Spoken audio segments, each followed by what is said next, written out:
Migraine, భుజం నొప్పి, నడుం నొప్పి, మోకాలు నొప్పికి నిజమైన పరిష్కారం ప్రాణ పెయిన్ క్లినిక్ లో.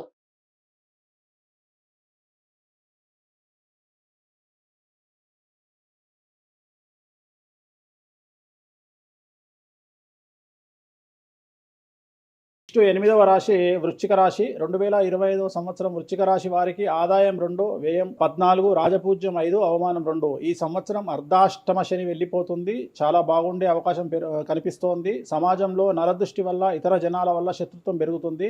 మీరు ఏ రంగంలో ఉంటే అదే రంగానికి చెందిన వారు మీపై ఈర్ష్యతో, మిమ్మల్ని చెడు చూపుతో, నరదృష్టితో మీకు చెడ్డ పేరు ఇచ్చే అవకాశాలు కనిపిస్తూ ఉన్నాయి. అలాగే చేయు వృత్తి వ్యాపారాల యందు రాణించుట, ప్రతి పని కలిసి వస్తుంది. అలాగే ఇంటా బయట అనుకూలతలు, బంధువులు తీవ్రంగా వ్యతిరేకించే అవకాశం కనిపిస్తుంది. సంతానానికి సంబంధించిన సమస్యలు, చిన్న చిన్న ఆరోగ్యం సమస్యలు బాధించే అవకాశాలు కనిపిస్తూ ఉన్నాయి. మీడియా మరియు సినిమా పరిశ్రమ వారికి, రాజకీయ రంగంలో ఉండేవారికి, న్యాయవాద వృత్తిలో ఉండేవారికి చాలా అనుకూలంగా ఉంటుంది. గవర్నమెంట్ ఉద్యోగస్తులకు డిపార్ట్మెంట్ల పరంగా, ఇన్కమ్ ట్యాక్స్ల పరంగా, జిఎస్టీల పరంగా ఇబ్బందులు ఎదుర్కొనే అవకాశాలు కనిపిస్తున్నాయి. ఈ సంవత్సరము వీరికి ఎటువంటి దోష నివారణలు అవసరం లేదు. మనకు వచ్చేది 2025 ఆంగ్ల సంవత్సరాది. ఓకే, అంటే కొంతమంది 24 కదా, 24, 25 అదే 25 ఆంగ్ల సంవత్సరాది. అంటే మనం ఇంగ్లీష్ క్యాలెండర్ అంటే 25లో వచ్చేది. 25 ఆంగ్ల 25 కదా, జనవరి 1 25. జనరల్ గా మనము అంటే మరి మీరు ఉగాది నుండి ఎందుకు చెప్పట్లేదు అంటే చాలా మంది ఉగాది వరకు కూడా ఆగట్లేదు, జనవరి 1 కూడా ఆగట్లేదు, డిసెంబర్ నుండి నవంబర్ నుండి అడుగుతా ఉన్నారు అందరూ. ఓకే, ఇప్పుడు క్లయింటెల్ నన్ను అడిగేవాళ్ళు ఏంటంటే, గురూజీ ఇప్పుడే చెప్పేసేయండి మాకు, మేము జాగ్రత్తలు తీసుకుంటామని చెప్పి అడుగుతా ఉన్నారు. సో అందుకనే 2025 సంవత్సరం ఆంగ్ల సంవత్సరాది అంటే జనవరి 1 నుండి ఎలా ఉండబోతుంది అనేది మనం ఒకసారి చూసుకుంటే, అన్నిటికంటే ముఖ్యంగా ఈ వచ్చేటువంటి సంవత్సరం పేరు శ్రీ విశ్వావసునామ సంవత్సరము. విశ్వావసునామ సంవత్సరము. సో రాబోయేటువంటి ఎందుకు గురుగారు అది వస్తుంది పేరు 60 సంవత్సరాల్లో ప్రతి సంవత్సరం ఒక్కొక్క పేరు వస్తుంటది. పేరుతో ఏం స్పెషాలిటీ లేదు. క్రోధినామ సంవత్సరం అనే నెగిటివ్ అట్లా ఏం లేదు. సంవత్సరాల్లో దీని పేరు విశ్వావసునామ సంవత్సరం. సో ఈ సంవత్సరానికి అధిపతి రాజు కాబట్టి, రవి కాబట్టి రాజు. సో రవి మనకు కమాండ్ చేస్తూ ఉన్నాడు కాబట్టి ఈ సంవత్సరం అతి ముఖ్యమైన విషయం ఏంటంటే, రాజకీయంగా దేశవ్యాప్తంగా, రాష్ట్రాల వ్యాప్తంగా పెను సంచలనాలు నమోదవ్వడము ఈ సంవత్సరం 2025 సంవత్సరం లక్షణాలు. ఎందుకంటే రాజుల మధ్యన, రాష్ట్రాల మధ్యన గొడవలు, మరీ ముఖ్యంగా కొంతమంది ప్రముఖ రాజకీయ నాయకులకు మృత్యుగండము, అలాగే అన్ని రంగాలలోకి సెలబ్రిటీలు, సినిమా ఇండస్ట్రీ, రాజకీయము, బిజినెస్, ఎనీ ఇండస్ట్రీ, యువకులు, మరి ముఖ్యంగా మగవాళ్ళు, యువకులు 40 సంవత్సరాల వయసులోపు ఉండే వాళ్లకు కార్డియాక్ అరెస్ట్లు అనేటివి ఈ సంవత్సరం అతి ముఖ్యమైన విషయం. ఎందుకంటే ఆల్రెడీ మనం చూస్తున్నాం ఇప్పటికే, కానీ వాటి తీవ్రత పెరిగే అవకాశం ఉంది. కారణం ఏంటంటే రవి కమాండ్ చేస్తూ ఉన్నాడు కాబట్టి. రవి అంటే చర్మము, హార్టు, కళ్ళు, ఎముకలు. సో కరోనా లాంటి అంత పెద్దది కాకపోయినా ఒక సమస్య, ఒక వైరస్ మళ్ళీ ప్రపంచాన్ని బాధించే అవకాశం ఉంది. అది మరీ ముఖ్యంగా చర్మం మీద దాడి చేసే అవకాశం ఉంది. అంటే చర్మానికి సంబంధించినటువంటి ఒక సమస్యల బారిన పడి ఈ సంవత్సరము జనాలు వైరస్ బారిన పడే అవకాశం ఉంది మరీ ముఖ్యంగా. అలాగే ఇప్పుడు ఇంచుమించు 40 సంవత్సరాల లోపు యువకులకు కార్డియాక్ అరెస్ట్ అనేటువంటివి జరిగే అవకాశాలు కనిపిస్తూ ఉన్నాయి. అలాగే ఈ సంవత్సరం గుండెపోటు వల్ల మరణాల సంఖ్య చాలా ఎక్కువ. ఇదంతా 2025 జనవరి నుంచి ఎగ్జాక్ట్లీ. అలాగే ఈ సంవత్సరము ఎండల తీవ్రత చాలా ఎక్కువ, విపరీతమైనటువంటి ఎండలు ఉండే అవకాశం ఉంది. అలాగే ఈ సంవత్సరాలు ప్రపంచవ్యాప్తంగా అగ్నిపర్వతాల పేలుడు అనేటువంటిది ఈ సంవత్సరం గమనించాల్సినటువంటి విషయం. అలాగే ఈ సంవత్సరం మంచు పర్వతాలు కరగడం వల్ల వాతావరణంలో మార్పులు గమనించాల్సి ఉంటుంది ఈ సంవత్సరం. అలాగే అమెరికా దేశానికి విపరీతమైనటువంటి గాలి తుఫానులు, వరదలు ఈ సంవత్సరం కనిపిస్తూ ఉన్నాయి.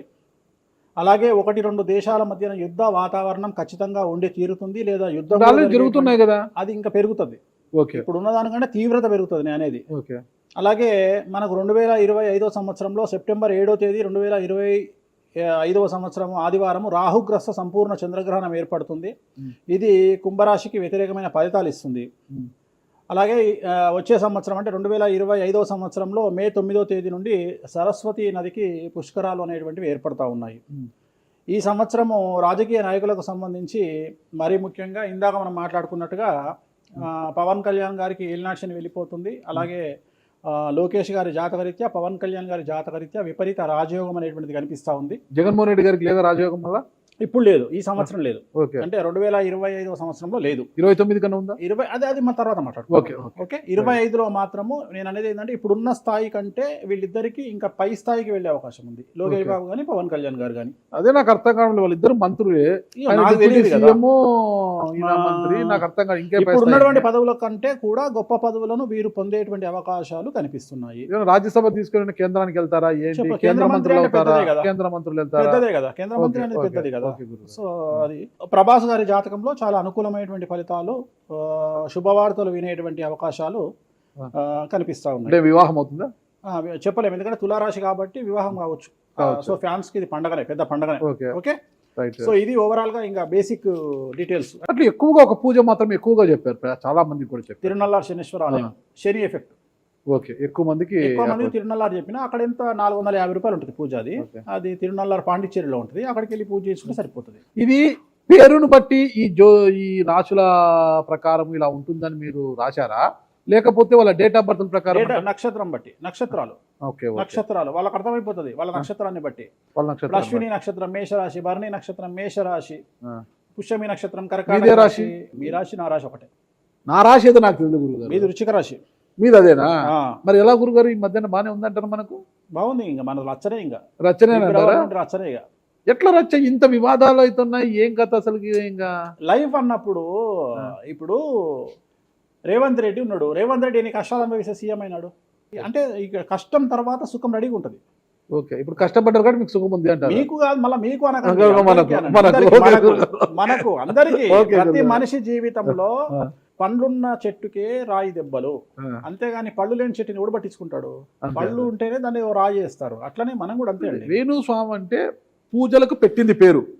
పెద్ద పెద్ద రాజకీయ నాయకులకు, ముఖ్యమంత్రులకు, కేంద్ర మంత్రులకు, పెద్ద పెద్ద వాళ్ళకు కూడా, ఇక్కడ కాదు మీరు అబ్రాడ్స్ కూడా వెళ్ళి పూజలు చేసి వస్తున్నారు. చాలా కాస్ట్లీ స్వామి, చాలా గొప్ప పూజలు చేస్తుంటారు, అంత పవర్ఫుల్ పూజలు. అంటే ఇప్పుడు మీరు చేస్తున్న పూజల మహిమ వల్లనే మీ మీద ఇన్ని వివాదాలు వచ్చినా కూడా మీరు బయటపడగలుగుతున్నారు. 100% పర్ఫెక్ట్. ఇక దానికి ఆన్సరే లేదు. ఇక ఇప్పుడు మనం కొట్లాడాలంటే 10 రకాలు ఉంటాయి, మనం కొట్లాడతలేము. అందుకనే మనం ఒకటే, మన పూజల్ని మనం నమ్ముకుంటున్నాం అంతే, అమ్మవారిని నమ్ముకుంటున్నాం. ఇప్పుడు ఒక్కొక్క సమస్యకి ఒక్కొక్క అమ్మవారు పరిష్కరిస్తారు దశమహావిద్యల్లో. మనం అదే చేస్తున్నాం. ఇప్పుడు నేను ఒకటే మాట చెప్తా, కాంట్రవర్సీస్ వచ్చినాయి, మీరు అడిగినరు, ఎన్ని సమస్యలు వచ్చినాయి.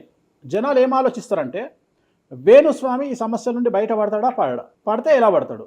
నేను ఒకటే అనుకుంటున్నా, ఇంతమందికి పూజలు చేసి వాళ్ళ సమస్యల నుండి బయటపడడానికి ప్రయత్నించే నేను, నాకు వచ్చిన సమస్యను కూడా అదే పూజల ద్వారా బయటపడడానికి ప్రయత్నం చేస్తున్నాను. అంటే వివాదాలు చుట్టుముడుతున్నాయి, సోషల్ మీడియాలో వైరల్ అవుతున్నాయి, ఉమెన్ కమిషన్ మీ మీద ఫిర్యాదులు చేశారు. ఇన్ని చేసినా కూడా ఎక్కడా మీకు ఉచ్చు బిగుసుకోవడం లేదు, బయటపడుతున్నారు. ఇది మీ పూజల మహిమనా, లేకపోతే ఏమన్నా బ్రైబ్ చేస్తున్నారా? అమ్మవార్లు ఇప్పుడు ఉదాహరణ, మనం తెలుగు రాష్ట్రాల్లో ఉంటాం, వెంకటేశ్వర స్వామి వారు అంటే మనకు తెలుసు. ఇప్పుడు తమిళనాడులో పెరుమాళ్ అంటారు వెంకటేశ్వర స్వామిని. అదే నార్త్ ఇండియాకి వెళ్తే బాలాజీ అంటారు. వాళ్ళకు బాలాజీ అంటే చాలా భయం. అలాగే మన రాష్ట్రంలో మనకు తెలిసిన వాళ్ళకి కామాఖ్యలో ఉండే అమ్మవారు అంటే భయం. కానీ తెలియని వాడికి భయం ఉండకపోవచ్చు, వాడు ఇష్టం వచ్చినట్టు కామెంట్ చేయొచ్చు అమ్మవారు. చాలా మందికి మీరంటే భయం అనుకుంటా, అంటే మనం చేసే పూజల వల్ల ఉండొచ్చు. ఓకే, నేను అనేది ఏంటంటే, నేను చేసే అదే ఇందాక మనం మాట్లాడుకున్నప్పుడు అదే చెప్తున్నా, వామాచారంలో పూజలు చేయాలంటే భయపడతారు. కారణం ఏమిటి అంటే ఖచ్చితంగా మందును ముట్టుకోవాలి, నాన్ వెజ్ను ముట్టుకోవాలి. దానికి వీళ్ళు చేసే పూజలు అడ్డుపడతాయి. అంటే వీళ్ళు సమాజంలో భయపడతారు కాబట్టి వీళ్ళు వాటి జోలికి పోరు. తాంత్రిక పూజల్లాగా ఉంటాయి. తాంత్రిక తంత్ర మార్గం అంటారు దాన్ని. శ్రీకాళహస్తిలో కాదు శ్రీకాళహస్తిలో రావుకేతు పూజ చేయించుకున్నారు కదా, తాంత్రిక పూజలే అది. నిమ్మకాయ పెడితే తంత్రమే, గుర్తుపెట్టుకోండి. నిమ్మకాయ ఎక్కడ పెట్టినా తంత్రమే. మిమ్మల్ని కాపాడుతోంది మీరు చేస్తున్న పూజల మహిమే. అంతే అంతే అంతే, వాళ్ళే చూసుకుంటారు. నేను అనే పాయింట్ ఏంటంటే, నేను ఒకటే చెప్తున్నానండి, తప్పు చేస్తే నన్ను అమ్మవారు సర్వనాశనం చేస్తుంది. అమ్మవారిని విమర్శిస్తే వాళ్ళ సంగతి అమ్మవారు చూసుకుంటది. అంతేనా? అంతే. ఇక నాకు అవసరం, నేను కొట్లాడను చెయ్యను, నాకు అనవసరం, నాకు లొల్లే వద్దు. నాకు నేను దేవుళ్ళని నమ్ముకున్నా, నా పని అదే. నాకు హిమాచల్ ప్రదేశ్ కామాఖ్య కాకపోతే, బాగాలముఖి కాకపోతే, తారాపీఠ పోతే, ఇప్పుడు మన తారాపీఠ పోయి వచ్చిన. చాలా మందికి తెలియదు, తారాపీఠ అని కలకత్తా నుండి 300 కిలోమీటర్లు ఉంటుంది. మీరు కావాలంటే గూగుల్ చేయొచ్చు. తారాపీఠ అని అమ్మవారు అండి. ప్రతిరోజు శ్మశానంలో ఉంటుంది అమ్మవారు, ఒరిజినల్ శ్మశానంలో ఉంటుంది. ప్రతిరోజు అమ్మవారికి ప్రసాదం అంటే డెడ్ బాడీ దహనం అయినాకనే అమ్మవారికి నైవేద్యం పెడతారు. అంత పెద్ద ప్రసిద్ధమైనటువంటి దేవాలయం. అమ్మవారు శివుడికి పాలిస్తూ ఉంటుంది తారాపీఠ అంటారు దాన్ని, శ్మశానంలో ఉంటుంది. ఆమె జనరల్గా ఎవరైనా సరే ఎందుకు పూజ చేస్తారు ఆమె అంటే, జీవితంలో మనం వెళ్తూ ఉన్న సందర్భంలో సడన్గా స్టక్ అయినామనుకోండి, బౌన్స్ బ్యాక్ అవ్వడానికి పనిచేస్తుంది. అంటే ఉదాహరణ, ఒక ముఖ్యమంత్రి స్థాయి వ్యక్తి ఓడిపోయినప్పుడు, ఒక మంత్రి పోయినప్పుడు, ఒక ఐఏఎస్ సడన్గా తన జాబ్లో డిస్టర్బెన్స్ వచ్చినప్పుడు, ఐపీఎస్ డిస్టర్బెన్స్ వచ్చినప్పుడు ఈ పూజ కనుక అమ్మవారిని దర్శించుకుంటే ఒక్కసారి మళ్ళీ వాళ్ళు బౌన్స్ బ్యాక్ అవుతారు.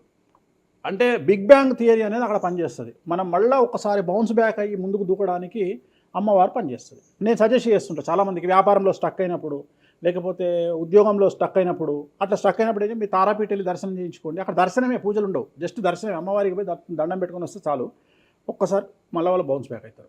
ఒక్కటే ఒక పాయింట్కి నాకు ఆన్సర్ చెప్పి ముగించేసా, చాలా కాలాతీతమైంది. చివరికి ఇరికిస్తున్నారా ఇది?